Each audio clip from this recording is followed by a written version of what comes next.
fantastic location, well known for its kite surfing, and we'll meet the owner of Kitesurfing Lanka, Dil, where he talks about his passion for kite surfing, his focus on making sure the environment is looked after, and the feedback he's got from his guests and consumers, all the wonderful things that we do. So join me as we look at Kitesurfing Lanka.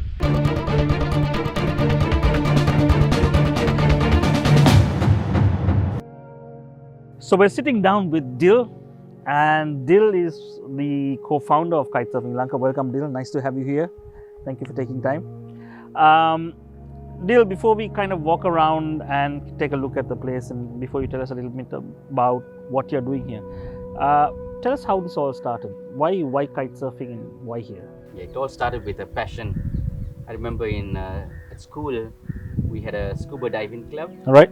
And so at age 13, we were diving. And I was a rugby player. I played all the other sports as well. But, this outdoor adventurous thing stuck with me. Okay. So much so that many years later, I started surfing. And my friend Praveen said, Dil, there's this new sport called kite surfing. Let's go check it out in Kalpitia. So I came to Kalpitia. Rest was history. I stopped all my other sports and I focused on this a lot. So what made you start this place, Kitesurfing Lanka? I mean, you could have just done kite surfing. What made you decide to start this whole eco hotel that you have? Yes, when I left school in year 2000, I actually wrote on a journal a dream that I'd like to start something that involves sports, something on the beach, something with community. So I just scribbled this down, and I wasn't a kite surfer by then, but right. Later on, I got to know this sport, and I met my business partner through a blog. I was totally addicted to the sport. People at work knew I was kiting. My bosses gave me flex years to go kite surfing as long as I do work. And one day my CEO said, Dil, you cannot work here. Go follow your dream. I said, give me a package, I'll follow my dream. And they gave me a 1.5 years break. They said, Machan, if it doesn't work, come back to work for me. So it was quite an easy transition from the corporate life to set up this business. I got the blessings of my parents, and with my good business partner, it was very good. Okay, so tell us how you went about. I know you built in a lot of really innovative, eco-friendly features into this. Firstly, why did you do that? You didn't have to do that. You could have just started a conventional hotel. Correct. I think it goes down to my childhood. I was always going out into the wild. I mean, we were part of clubs and societies in school. Right. I was a scout as well. And when I started this business with my partner Leo, it just became natural that we would like to, be low-key. We'd like to work with the environment. We don't want to cut down trees, etc. Of course, we didn't have so much money as well. So some of the tent concepts, some of the bungalows which has an open-air washroom, these were not thought about in detail, but it just happened. Right. And then we saw an amazing model that we just went ahead with. And tell me a little bit about the way you engage with the community, because you do a lot of work with the communities, right? Yes. Again, corporate background. Right. The way the company used to work I used to work in manufacturing. We were in a rural village, and the executives were encouraged to go to the village, and so you are the outsiders, and then you integrate yourself with the village, work with the village, and you do as much as possible to uplift this village. And that was the same model that we adopted when we came here. So our thing is that as much as we develop as a business, we would like to see everyone around us develop as well at the same rate. Right. So tell me a little bit about the things that you've done to make this a more environmental friendly, green space. Correct. I think first of all is the visuals, the building itself. We don't like to go high. Right. We like to use natural, timber and thatched. The water, for instance, there's a scarcity of water in these areas, so a lot of our water is sent back to the gardens. Even the water that's collected in the toilets, it goes to cesspits, but then once a year we can pump it out to the garden again. We love to grow mangroves. Yep. This is another idea that just popped up, And then we were lucky to meet partners who really encouraged us and gave us some insight and also the business sense of doing projects like this. Right. Yeah, and these were some of the projects we did. The newest one is Ocean Plastics Yep. Project. Okay. We're looking at the waste that washes up on our shores, especially in this camp and in the camp in Mena. Right. We have huge issues with this, and it's just collection and trying to do our part to make a change. Just yesterday, my staff and I, just two of us went to the beach and we just cleaned out a whole dump Wow. that was sitting there for weeks. We collected it, bagged it, and kept it at the Pradesh Sabha, the waste Right. management Okay. center. So simple acts like this, Okay. we try to be an example to the people around us. So why don't we take a look around and you can show us some of the stuff that you're doing? Cool. All right, let's go.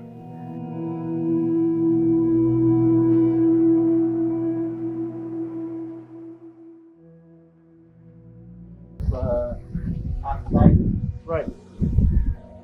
This is our dining area. Okay. So it's a thatched roof. It's a very communal setting that we have in this camp. People who come to this camp, kite surfers are very, communal, Right. and they keep coming back every year to Sanith. So this entire thing was built by you guys. Yeah. And I'm assuming you had local craftsmen coming. Yes, to do yes, this. yes, yes. It's all community built. Correct. Yeah. Oh wow. And yeah, like things like this, we don't sell plastic bottles. So for Right. water, you can we give you a bottle and you can reuse your bottles. So there's absolutely no single-use plastic here. For water bottles, no, and we don't buy the Coca-Colas and the beer. Everything we buy the glass. Right. We refuse to buy the PET. Okay. And the water itself, we give them we get the glass bottles that they can refill. Okay. We don't have any straws, plastic straws. We have the stainless steel straws in the bar. And these are simple things we introduced. This was many years ago. Right. And slowly the village are also adopting now. So are you seeing the village people now following the example of refusing single-use plastic, especially straws? Yes.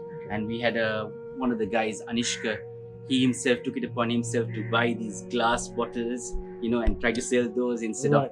of, getting people to buy single-use PET bottles. That purpose. Yeah, so that thing is there now and it's very encouraging to see. And if I'm not mistaken, you started your own line of toothpaste.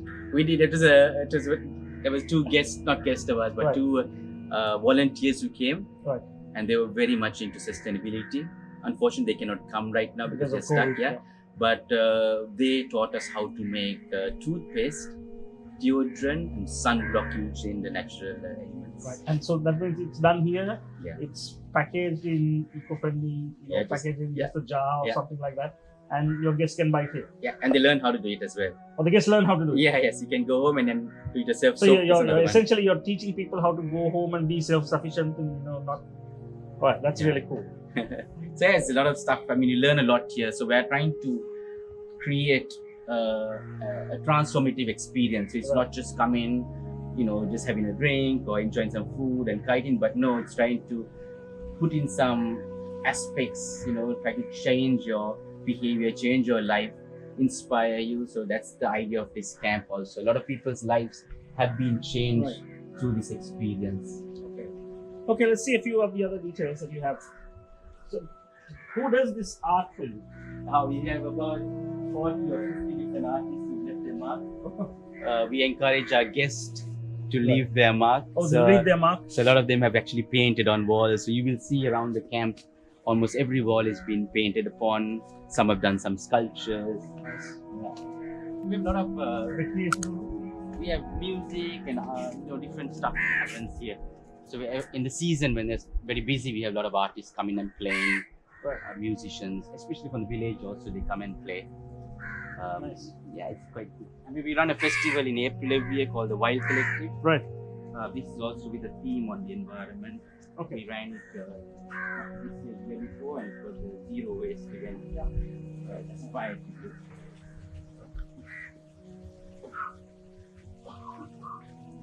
And who designed the whole layout and the idea? It's me and Leo. It is very emergent. It is not planned as Right. such. Okay.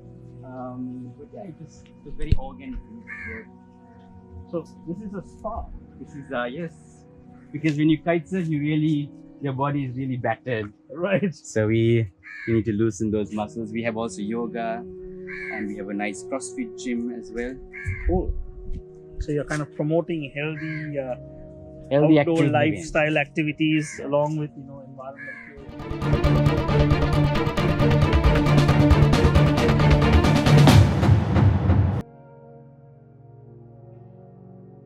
So tell me a little bit about how the COVID has impacted. So I was a bit lucky. I was in Australia in February where I was in a course, and we were talking about COVID, and we didn't actually think it would hit us that bad. And then when I came to Sri Lanka, then it really, the lessons I learned, we were able to quickly act. So we knew we had to cut down our expenses, etc. And some of our staff, we said, better to go home, stay with the families, and then the next day was a lockdown, total lockdown. So we are so lucky.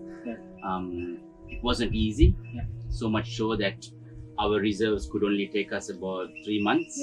So we had to reach out to our guests, and we did a fundraiser, and we were blown away at the response. We collected, I think, over 30,000 euro.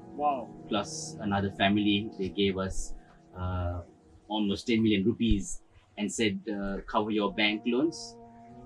You can pay us back in 2 years with almost 0% interest. Wow, that's amazing. And just like recently, another guest said he's going to give us a 20-year advance booking. So a 20-year advance booking. Yeah, so we are like blown away, but this just helps us so much in this time. And when I look back, I do not know what we did, but I think their lives have been impacted by this business. They've been inspired by this business.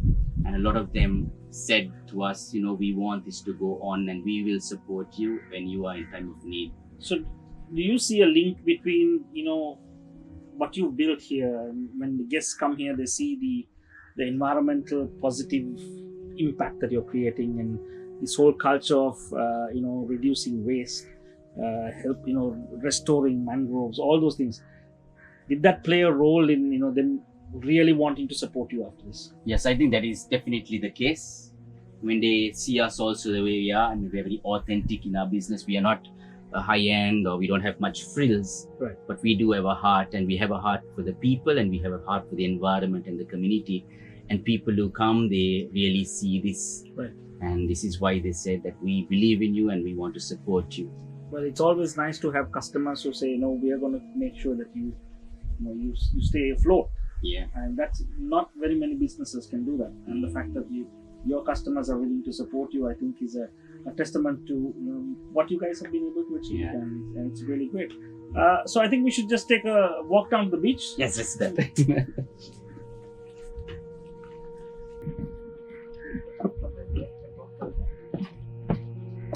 So, right on either side, we're seeing mangroves, and all this was planted by you, your guests, your partners. Yeah.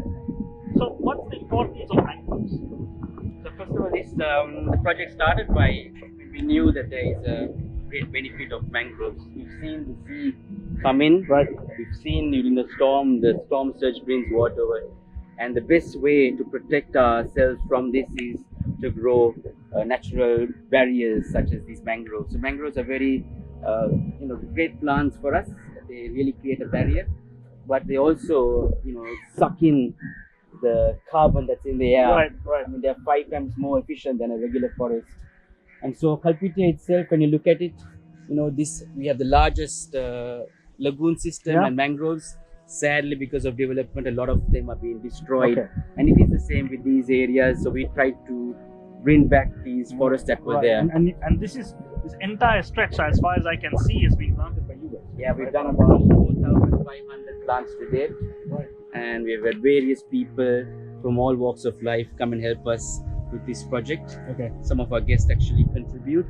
Some of the guests actually come to Sri Lanka and they say we want to kite surf, but we also want to contribute and plant some mangroves. So it's an amazing thing. So this is a kind of a unique way of offering a guest the means to kind of compensate for the environmental impact.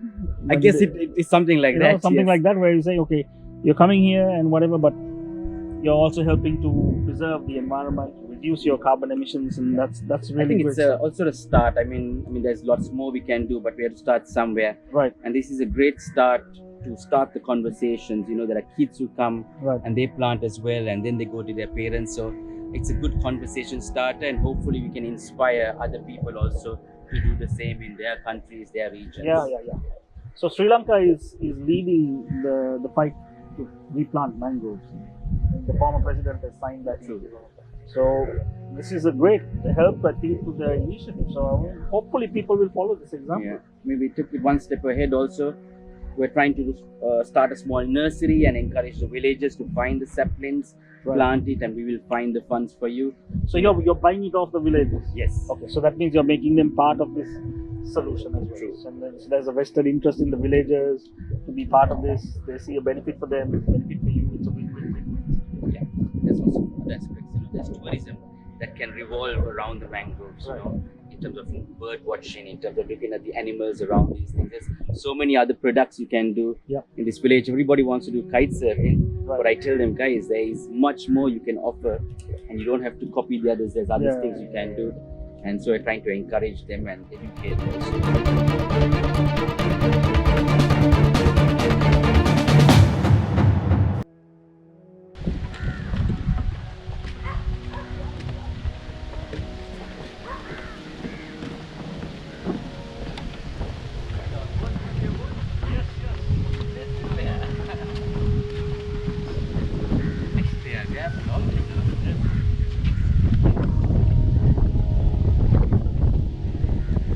So I think this summarizes everything about your business. Be part of the solution, not of the pollution.